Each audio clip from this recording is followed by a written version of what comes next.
totally prepared, and we were not talking for 1 minute before we even figured out that we were not even live. Guys, what's up? Wow, Tommy already went straight. Straight ahead. Tommy, what's good? Okay, Nice, nice. Hey what's good, guys? everyone. What's good, guys? Straight with a question. Let I me will answer that push. question in a second because I will Okay. not wait for this question to be at the end of the call. But for this call, I have prepared a little presentation that I would like to show you guys. And I just need to fix this real quick. Audio is okay? To me, yes. What's Okay, up with everyone? good. Perfect. Godly said yes. Tommy said Awesome, yes. awesome, Ivan said awesome. Okay, okay, yes. okay, okay, okay, okay. Cool, cool, cool, cool, cool. Nice. Let me just before I dive into the question, share the topic of today's creators call. Okay. I would like to go over the process of shooting my content. Not only about shooting my content, but how to shoot content in general, because there are some differences which I would like to highlight just for you guys to be aware. But before diving into that, super quick announcement. I say that for every single call, but on 1st of May, which is Thursday this week, we have a new module, a few other modules too. We will be releasing a lot of new content. So, guys, be fucking ready for that. The compositing module is insane. I have not had the time to watch through the whole thing, but it's so much value. It's gonna be so awesome. Honestly, I'm super excited. We'll be announcing all of it, but something great is coming. So stick out for that. Now, before I actually dive into the presentation, because I don't want to let Tommy wait until the end of the presentation to answer that question, I'm going to answer your question real quick, Tommy, and then we'll go into the presentation, and then feel free to ask any questions you guys want. I'm trying to be quick with this, but also try to go into detail as much as possible and not to try hop in and out of topics. But yeah, let's just dive into the question. What does it say? Hey, everyone, any question for you? How did you animate yourself running and doing a flip in this reel that you made? Can you just quickly check, is this the G-Wagon reel? If so, let me just recheck real quick. It's probably the G-Wagon reel. Oh, it's not, actually. It's the same process, though. I was trying to scan myself in the T-pose with Polycam and then adding an animation with Mixamo, but it turns out if I do that, I don't have a texture on the animated model. Yes, this is a technical question, and I think I know why that is. And it's probably because you did not. What it depends on the format you upload it in. I think Mixamo has this issue with FBX files. I don't know which file you used, but if you upload it as an OBJ and save it with textures, it should work. Because I had the same issue and I could only upload FBX. I tried OBJ and FX something FBX. You tried OBJ. Make sure that when you export it, it's clicked that textures are included. There's an option in Blender that you have to check. I know it works with OBJ, so please try OBJ because I've had the same issue and I know that it works with OBJ.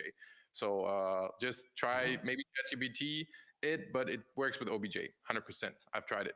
He said I tried OBJ and FX something. Yes, then try OBJ and click import textures. But OBJ definitely works. So just as an anchor to go into try to figure this out. Um, okay, so you don't export it from Polycam, but from Blender. Yes, yes, yes, yes, yes, yes, yes, yes. Import it into Blender and then export it again as an OBJ. This is how it worked for me. Um, you have also way more control. You can fix some geometry issues and whatever. Okay. Also, one more thing: if you've done the photo scan, that's cool. You can also use Tripo AI for an example, or other 3D AI tools that you just upload one photo or more photos of you standing in a T-pose like that, and it will generate a model for you in the right format. Even easier.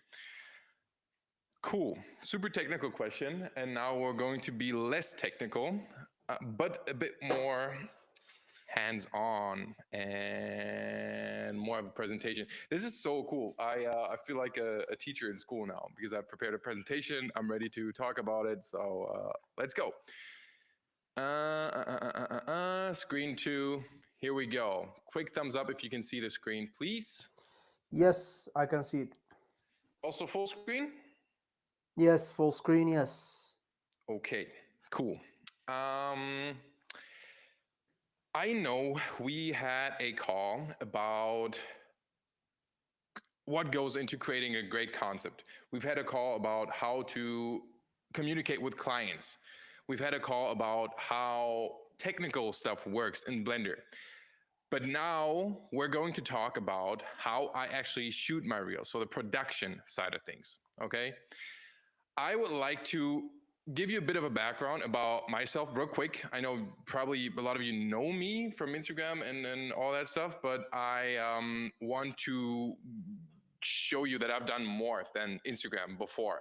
So I have been working in production, video creation, whatever, for about 10 years now. And I have, up until this date, led big set productions for big companies, including crew, equipment, and a lot of hierarchy stuff. But I've also shot really small campaigns on my phone, interviewing people on the street for agencies, for company, also as client work, right? And the learning behind that is that the size of the team and the size of production doesn't really define the quality of the outcome or the results of the outcome, but it definitely changes the process of how you approach these productions massively. So I would like to start out with going over the topic of traditional versus social production. I think this is important to lay the foundations to understand what it is that we're actually talking about here. Because when we're talking about production, there's so many levels of production and so many different types of productions. And I know this is very specific to my type of production, but again, I've done a lot of different productions and every production is different. And nowadays I do more of a certain type of production, but I used to do a lot of other types of productions. I am repeating myself. What is traditional production? TVC is called television commercial. And it's basically what you would think of when you think of production. You would think of a big crew, you think of big cameras, you think of big lights, you think of a lot of fancy equipment, and basically everything you see on cinema or whatever.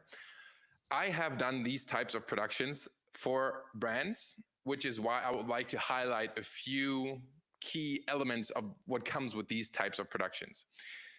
With the TVC commercials or TVC productions, whether it be commercial, it can also be a film, whatever it is. I've done documentaries, I've done all sorts of productions of that scale. Not all of them, but I've done these kinds of productions.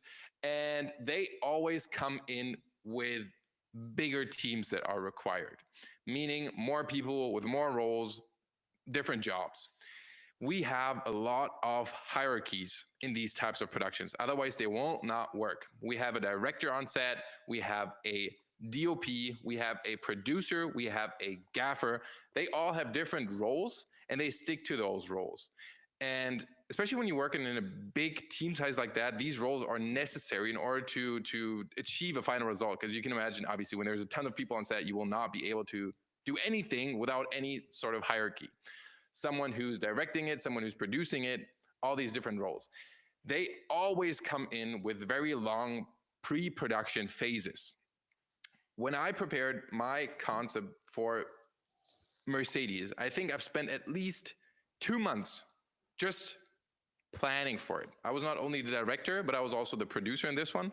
So I was coming up with the concept. I was writing the shot list. I was writing the, actual commercial. And I was also producing, meaning I was arranging the locations. I was doing the time scheduling. These are two different roles and I took both of them. So 2 months just for pre-production is not a lot for these types of commercials. So long pre-production phases, usually bigger budgets, but way slower process. So a typical TVC commercial starts at 6 figures and then it can go up.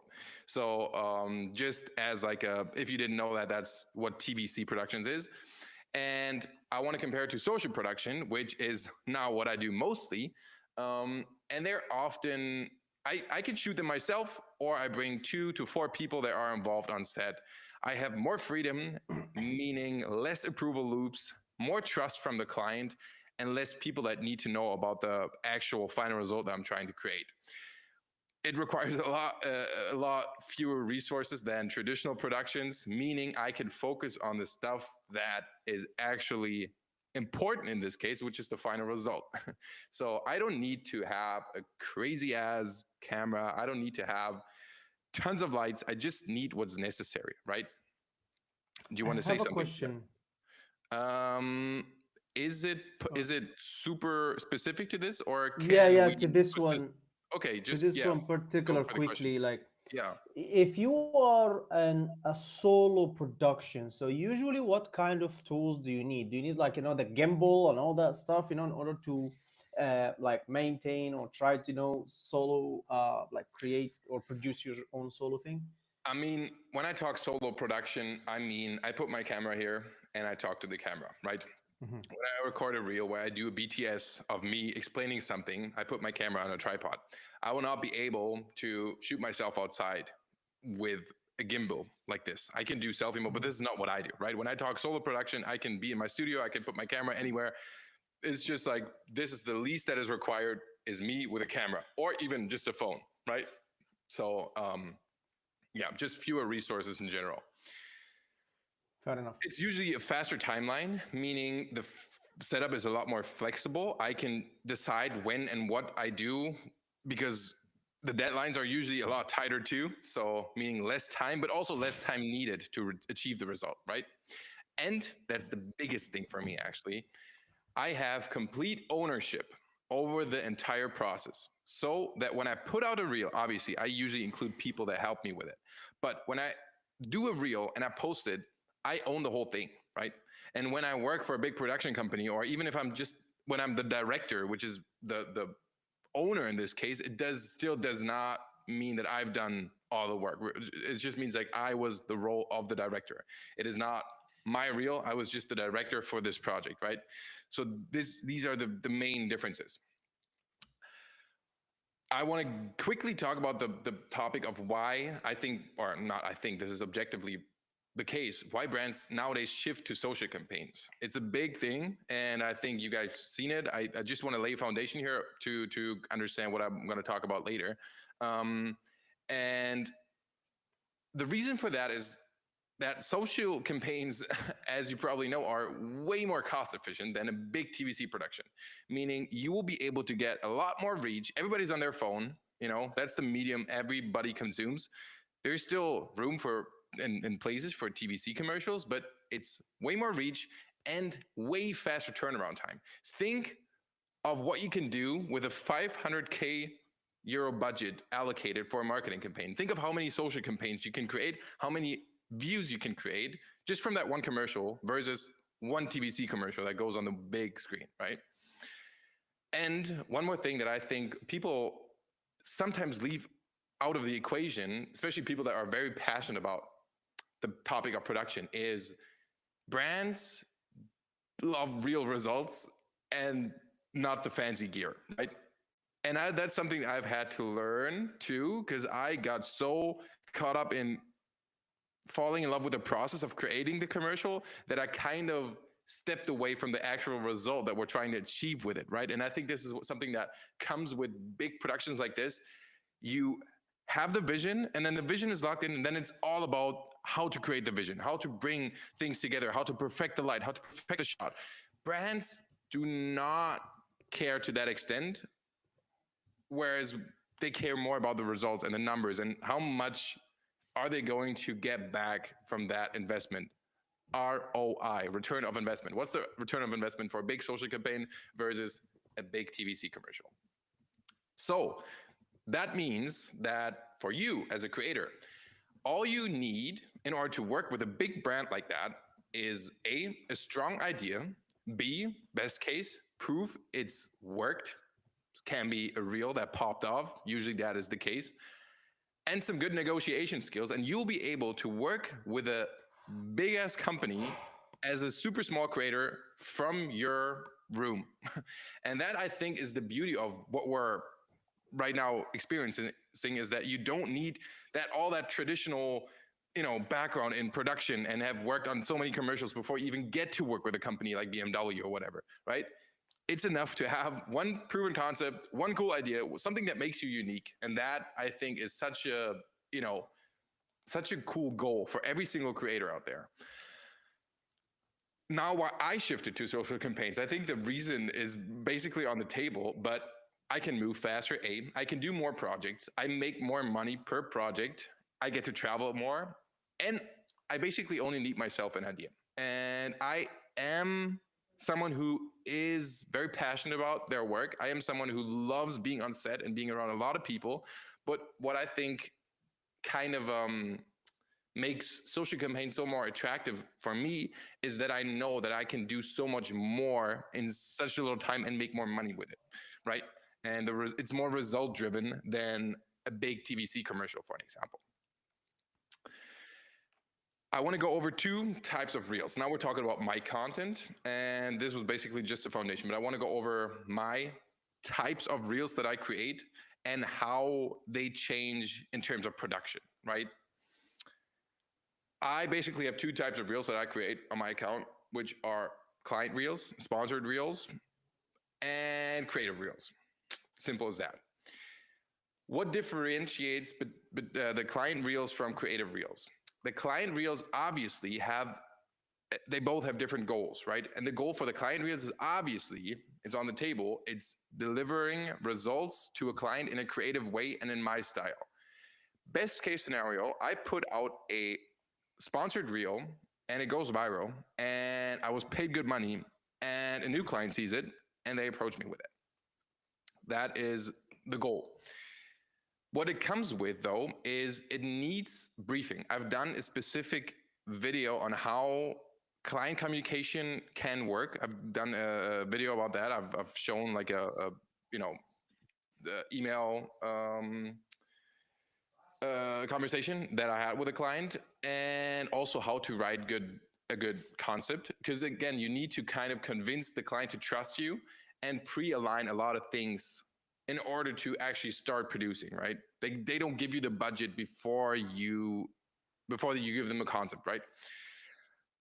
So what I usually bring to these types of productions, these are the high-end productions in my case, I usually bring one camera operator, someone who I've worked with before, someone who I know understands my vision, someone I don't need to spend on a lot of time managing and trying to explain how a camera works, someone I know who knows their job.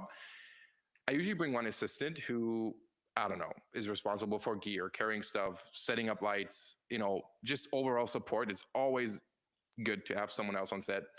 And then sometimes another person, an additional person for BTS content. That's sometimes even the same person as the assistant.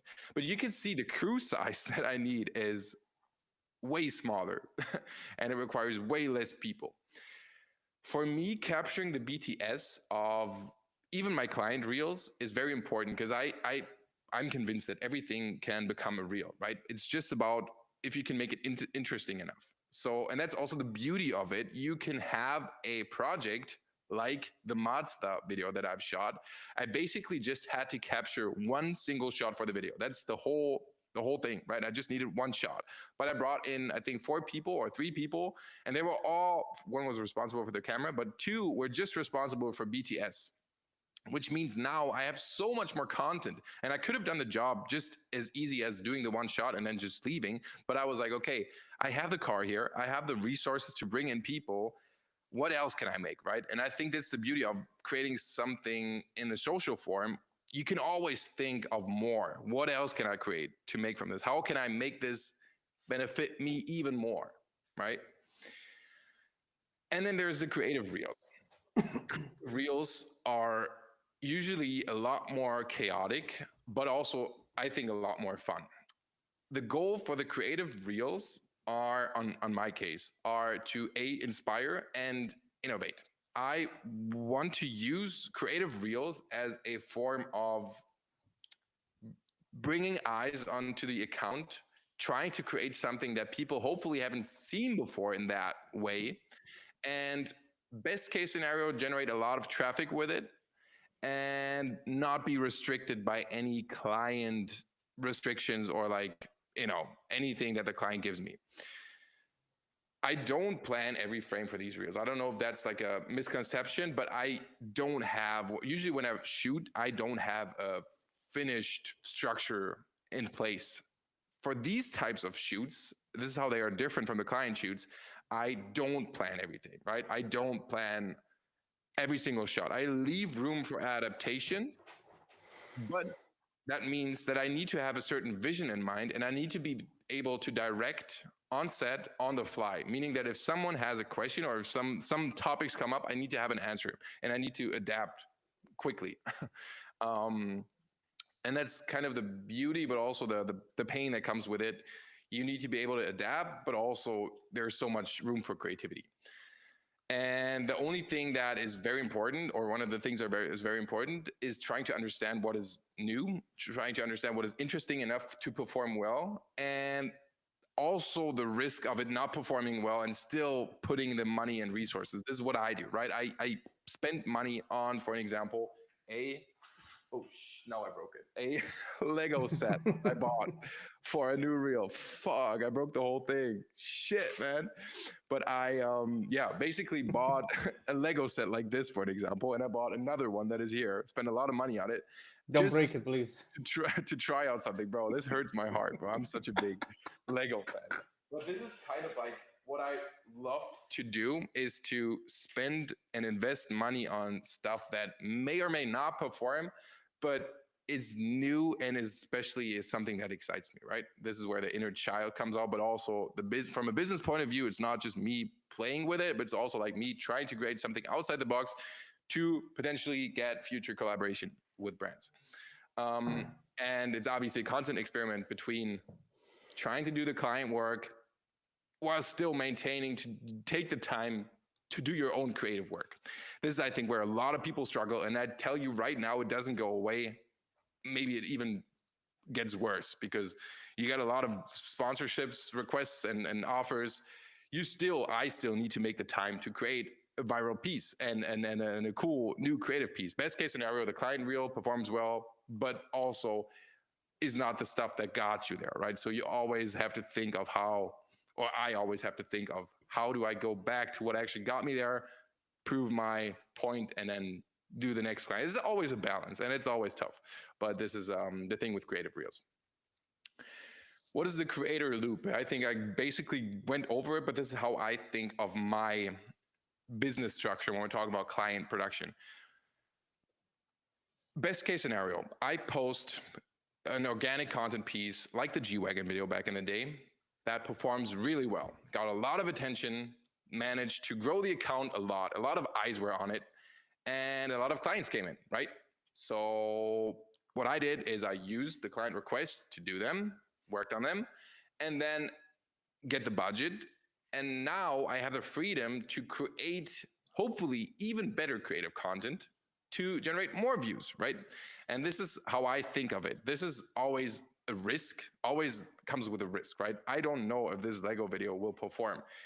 Neither will I know if any of the other videos will perform, but I'm willing to invest the money to try out new things. And I think this is again, for me, money is just a source of freedom that I can use to create more stuff, right?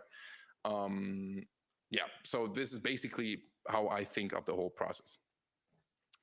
I want to go over what is important when directing, right? There's a few elements that I think I've learned from directing a few productions here and there. And I just want to share my learnings and what I got to learn for myself in order to actually be able to direct. Having a clear vision before the shoot even doesn't need to be figured out, but having a clear vision and being able to stick to it, always going back to it. Trying to make fast decisions on the spot, and don't let many voices coming in at once blur that vision, because it's very easy to lose that vision and to get unsure if your idea is actually good enough if you hear other ideas. And I'm the perfect example. I used to struggle a lot with being on set, hearing a lot of thoughts, and I was like, fuck, how am I, this is better. And it might be better, but it's always better to get something done than to not get something done, right? So try to stick to that vision that you have, even if there's another idea that you think could be better. Energy is everything, and this is something on a more soft skill level. What I've learned is that when you're directing, especially with a bigger crew, but also on a smaller scale, your energy will reflect on the result of the product, and the quality. If your mood is low, it will affect the whole production. None of the people that are around you have the same, vision of the final product in their head as you. And if you, as the one that they look at, as the one who has the vision, struggle and is unsure if the thing is actually good or not, they will most certainly be very frustrated and very unsure if they're doing a good job. And even if it's just a small shot that doesn't turn out the way you want it to, it's always super important to keep the energy up and keep the mood up. And this is something that I think on a human level just makes sense, but I've had to learn it through these different productions. Because I saw that when I was frustrated, I got mad. I cannot be the one. I'm the last person that can get mad or stressed or whatever. Like that's I need to be the one that brings people down as the director or anybody who's directing anything. Being relaxed, trying to make the whole thing relaxed, because it's super easy to get stressed. This is mainly for bigger productions, but also for small productions. Being relaxed, but also knowing when to switch to focus mode. So I'm usually someone who likes to make jokes and make people have a good time. This is a very important topic for me. But also when it comes down to it, and I see that we're not gonna meet the deadline or the timeline and the shots are too many, I can switch to focus mode, and then I make the whole set switch to focus mode too. This is also something that you need to think of, right? Knowing when to say no, I think this is clear. Balancing control over the shot and also being able to adapt to certain circumstances and not be too stiff, right? Be a bit flexible when certain environments change or, certain things do not work out. Try to be flexible and trying to keep the crew engaged. If there's a lot of people on set, and also if there's a few people on set, try to keep them engaged. Try to give them a quick feedback that they're doing a good job. That's like soft skills, but it makes the production, this is why I'm saying this, it makes the result that comes out so much better if you take these things into account. And also take a lot less stress of you when you're doing these productions. One big thing, post-production thinking, especially for the type of content I create. It's very important, and this is something that I think maybe sets my productions apart from maybe someone else's productions, because I work in a different field. My productions heavily involve CGI and VFX, right? So I need to know that what I want to do, right? So for big productions on television, there is usually an extra role that is the CG or VFX supervisor. That means that person is on set just worrying about how are we going to get the 3D scan of this scene? How are we going to do the tracking? What camera settings do we need to have in order to be able to track the footage perfectly? This is something that I don't have. I'm the only one on set that is aware of what we're going to do in the post-production. So I need to be aware and think of the camera movement, the editing rhythm, the flow, and the transitions. How long should a scene be? How fast should the camera move before I even do the shoot and on the shoot too? Having the rough edit done in my head before I shoot is usually the way to go. It doesn't need to be on paper. I don't need to communicate it with anyone, but it needs to be in my head before I start shooting, right? And I have had the situation where I fell into the I'll figure it out later situation, fix it in post, common thing. Try to avoid that as much as possible. You will thank your future. You will thank yourself in the future. I am 100% sure. Capturing HDRIs is one of them.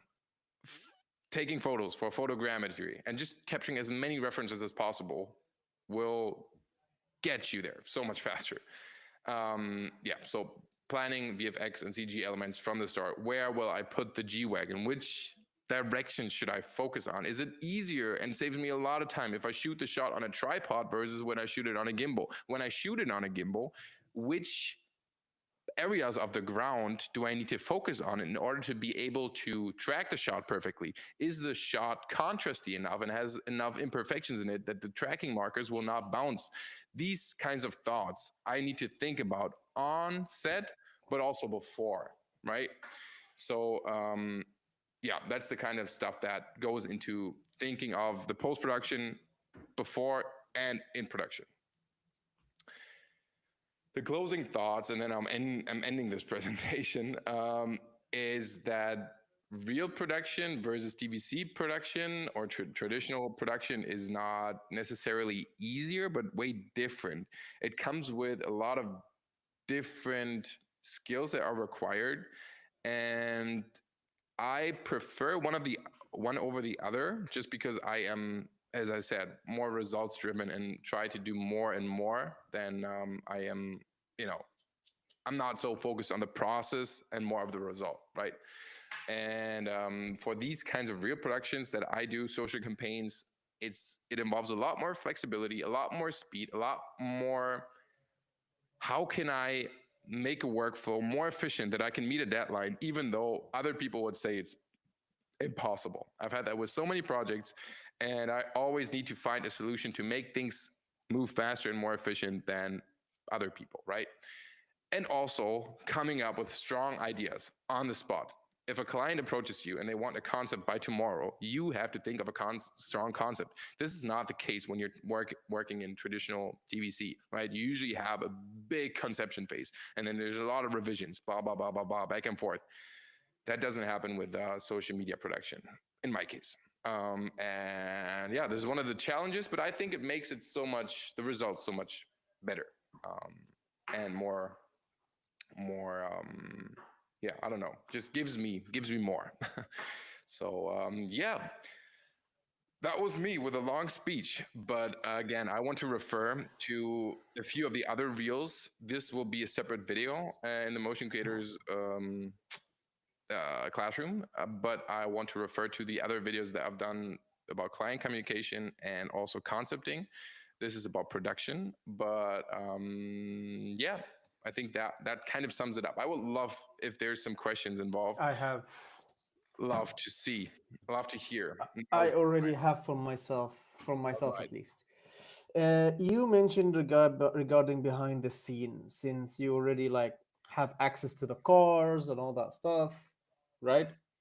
Yeah. So you mean when you have access behind the scenes? So you mean, let's say you will create a video for yourself, like in Mazda, for example. Yeah. So you can shoot a video for yourself for your own personal account Yeah. using the car. So is that what you have done for the G Wagon slash Porsche? No, the G Wagon video was not a sponsored video. The G Wagon video was a creative production that I spent the money on to bring in some Mhm. people and have the location in place. I worked with a lot of favors, but this was actually one of the projects where I tried to shoot my shot, right? Just like the Lego video now. And luckily it performed well. But this is what I mean with taking risks, because obviously this involved a lot of me putting in time. This also involved a lot of me putting in money. And I didn't know if the idea worked, right? But it worked. And that Mhm. is what I mean when I say investing money into projects that you don't know will perform. That's how you win, right? And with the Mazda video, for an example, I try to capture more the process behind it and how I created, because I have this, Motion Creator is a big part. I try to now repurpose what I do a lot more, because that means more content, more eyes on the product, more eyes on me, just overall personal branding. And you never know when you will need this concept. For an example, I want to give you an example. I am now invited to an event in Sydney where I'll be speaking on stage, and they will play a video on screen of me, right? And showcase, like, just hype people up, just a small trailer. If I didn't have that BTS footage of me, you will always need that. So having Mhm. enough footage of you doing your job is, you will 100% so Mhm. valuable. Can you refer, or can you send us a link for one example of that BTS video that you Yes, that you I have can. created, one or I two, so mean, we I can just have can. an example. Yeah, I think I showed it in the last call, but I've on my YouTube channel there is a BTS Oh yeah, video okay. of the Mercedes production, for an example, and I can. I'm just gonna pull it up real quick, and I'll also post it in here. But these types of videos, this is by far not the kind of videos that I'm trying to put out with them. This was more me wanting to post something and just repurposing the content because it's been sitting there for a while. But I try for the future, I will try to repurpose this type of content you can see here a lot more, and I want to make a lot more with it. And I will probably repurpose the BTS of the Mercedes a lot more. Than what I do now. But this is an example of what the BTS can look like. And I have the same for the Mazda video. Obviously, it was a big production, but also for the reels, because it doesn't take that much. This is also what I'm trying to do with these reels. Try to take away the magic behind it a bit and be like, okay, this is actually not so complicated to shoot, right? And yeah, this is basically what I'm trying to do with the BTS footage. Yeah, so you can Okay, see here, this is just location and then camera, and yeah. awesome. Yeah. um Anything else? Any other question? I think I got like a notification here, but what mic, this is something else. What mic do you recommend for social production since phone I isn't that great? I already answered him. I recommended Holy Landmark M2 or M2S since I have Yeah. seen some reviews, and it's almost as close as DJI in terms of Hmm. sound quality. Yeah, and also not that expensive, not like right now 500, 300. It's just like 100 bucks, 120 Yeah. bucks, something like that. One thing I do recommend though, I mean, I use the DJI mic, but one thing I do recommend from, or what I do for my reels now is I sometimes don't even use a mic on set because it's a very short sentence or intro, and I dub the thing with this microphone just because I want it to be like, you know, very clear and very but this works for talking head videos, where you sit down and you actually talk. I think a microphone like this is probably better. There's the Shure SM7DB is a really good microphone, but for on the go types of, like, you can see here, I use the DJI mic. It's always on me when I do these BTS. You can see here, it's like on my shirt. I just always have it on, so when I talk, it's always capturing my audio. For these types of videos, it's not super important that the audio quality is so great, but when I want the quality to be good, that I usually dub the whole thing again. Yeah, cool. Yeah, also, if you have any questions regarding any other topics, doesn't need to be about production, can be anything, feel free to ask them now. Otherwise, I think we're through with the topic. This was very straight to the point. I hope it was somewhat insightful, because again, I don't have, my productions vary. It's not like there's no blueprint to it, but there are some differences between the types of videos that I create and how I approach them. But I always think of the most efficient way and what is actually needed. I think this is something that I've always done, and what got me a long way is to always think of, even with this production for Mercedes, right? This is the title is how I shot a commercial for Mercedes without budget, because this was back in the day. I got the job for Mercedes and I brought on a lot of friends. I did get budget for this, but not on a six-figure scale. And I had to think outside the box, because this, I made the most of the budget I had, even though it was so limited. And you can see it looks professional, but it was really not that professional from a budget side of view. Okay, cool. If there's no other questions, I do not want to, extend this call too long. Yeah, I hope that there was some input in there. Someone asked, Lenny, I have an editing project coming up. My client is interested in working with you or someone that edits like you. Let me know if you have time for details. Okay, we're now making project discussions in here. Yeah, bro. Just send me a DM on Instagram. With some details. I will probably I see the DMs, even though I don't respond to every single one. I see all of them, right? So just hit me with the details. Okay, awesome, cool. Awesome. Thank you guys so much for joining the call. And again, stick out for Thursday. We'll have some new courses coming. Gonna be sick. And yeah, then we'll see each other in next week's creators call. Big things are happening. Thank you for sticking. And yeah, feel free to ask any questions in the community. Use the questions hub, and then we'll see you next week. All Cool. right. See Thank you, you Aladdin, guys. for joining the call. No Thank you problem. guys for being a part. And we'll see you soon. Bye bye.